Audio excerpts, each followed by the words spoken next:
Welcome to Grassroots Field Campaigns. Now, what is a field campaign and how many volunteers do I need? What kind of work is done by a field campaign and what's the cost compared to other marketing venues? Let's get started by answering these questions in this episode. Field campaigns are now more sophisticated, complex, and highly proficient and efficient due to special technological advances. These efforts will tip the margin of victory substantially for the campaign that uses it. So, vamos adelante, which in English means let's move forward. We're going to cover these 6 sections: history, purpose, preparation, structure, impact, and 6, conclusion.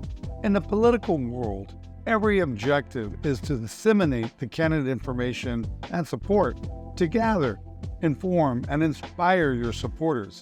As a Latino, I feel more comfortable with a farm worker's analogy. We must prepare the land, we must plant our seed, we must protect and nurture our seeds, and then we can harvest our crop. My goal here is to give you a glimpse on how I organize my field campaigns and how I apply various methods to build a good team of volunteers and staff. In the 1980s and the 1990s, field campaigns were used primarily by those with no funds, a poor person's approach, if you will. Hello, that was me. There was nearly no cost to doing one except the cost to print the handouts.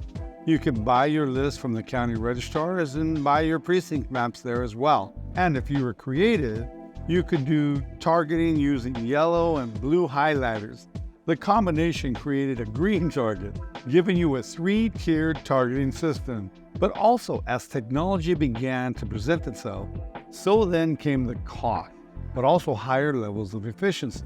During this time frame, we also began to run a new and improved field operations that was technologically and strategically driven. I wrote my program that I call Adelante Management System at the same time. Now, since my memory began, a field campaign has been referred to as a grassroots campaign. And in my opinion, it references and its purpose were to issue an army of volunteers to reduce the cost and flex the muscle of support for the campaign or the candidate. Grassroots campaigns were indicative of something organic from the ground up. Number 2, purpose. Simple. It's to win. The way we can do this is by determining how we can connect to every voter and lead them with the interest, desire, and enthusiasm to vote for the candidate. I can tell you that virtually every small campaign with new candidates who have never ran before, they want to run it without any fun. Crazy, huh?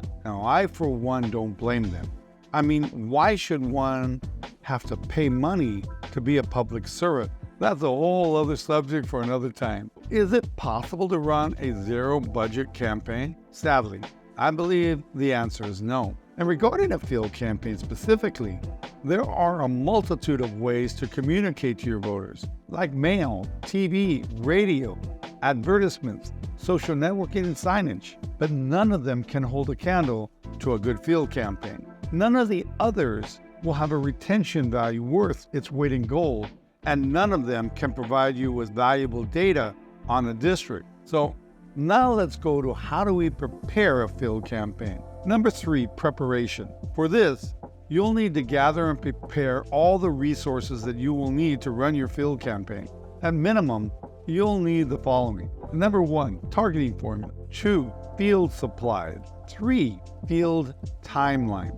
4, from the Heavens and Earth episode, a solid understanding of the topography and the various socio-economic areas in your district. 5, data and a management system. 6, retention formula. 7, political district map. Number 8, precinct ranking report. 9, understanding every type of program that can be applied. 10, volunteer supply. Number 11, volunteer training. Please understand that I'm fully aware of the ambiguity of these 11 points. As I mentioned, these episodes are primarily designed to give you an outline and a direction to follow. Structure. As we begin discussing the structure, you must understand the various categories of methods applied. So let's list them. All types of field campaign, all types of phone banking operations, networking campaigns, or as I term it, an enhanced alliance program, or ENAP for short. Now, not every method is used in every campaign. The goal is to calculate and determine which programs and resources are most available, applicable, and valuable to you. Not to mention, each represents a different degree of retention value, applicable experience like Special Forces as an example. The resource consumption, in other words, the amount of financial cost and volunteer costs must always be part of your calculations. Remembering each phase of the campaign is important as it will direct you to your scripts, handouts, and applicable volunteers needed. Each volunteer will come with a different level of experience. Example, the experienced volunteer can be best applied to the Special Forces team. Non-experienced volunteers can be applied as a shadow for an experienced volunteer or a whole different area of the field campaign altogether. A clear, well-defined, and written volunteer title and job description is paramount and will be of great help. So let's do a basic field formula.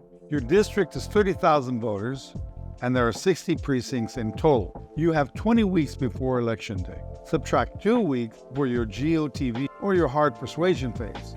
Now this will leave you with 18 weeks for your base introduction and persuasion phase programs. Now, work on the next level of your structure. The program will be required teams of 2. 60% divided by 18 means 1 pass. You will need to complete 3.5 or averaging up to 4 precincts completed each week, meaning you'll need 8 volunteers just for this job and 72 in total for the duration. Now, the average is that the team can do 1 precinct and collect 50 supporters per team per shift or day. Don't forget the retention factor. This essentially means that at the end of the phase, you will have 2,700 positive supporters. As a consultant, I use the retention factor of 70% that volunteers will work.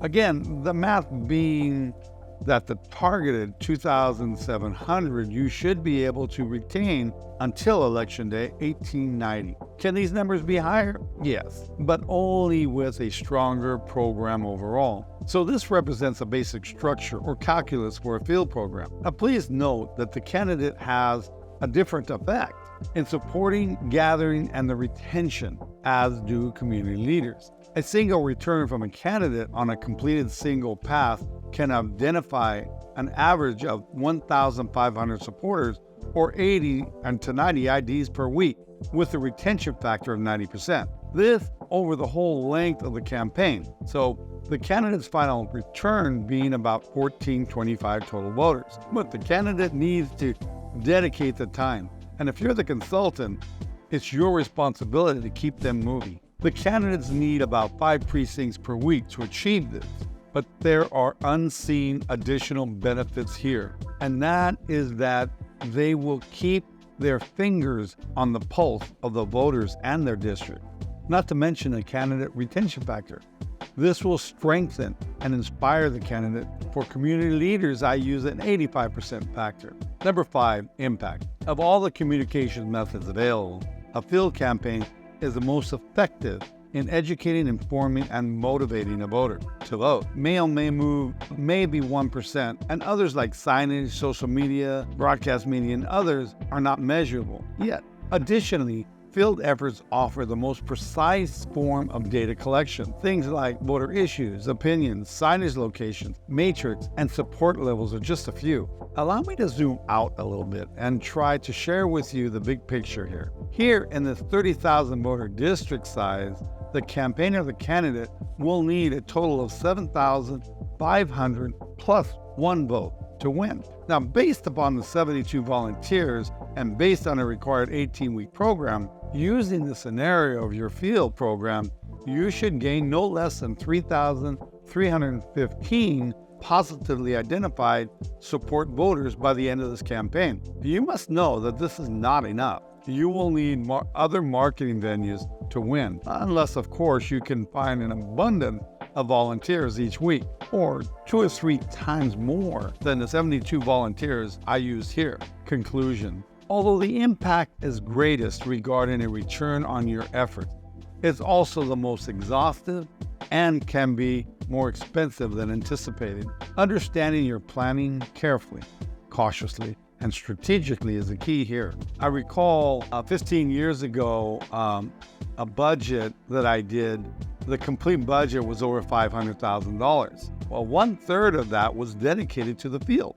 So you throw that into your cost factoring hat. Your choice of field options are great, but 99% of all campaigns only use a walk, knock, and talk effort. But there are so many more that can be applied and can be far better suited for you. Learning, understanding, and mastering every aspect of the field options is also not necessary. Personally, I encourage and I love to see those who wish to embrace, to learn and apply these skills over time. Look, campaigns need more options, more managers and consultants. Although I have shared only the tip of the iceberg here, I believe that this episode will serve you well. If this was helpful, please hit subscribe, like, and notification.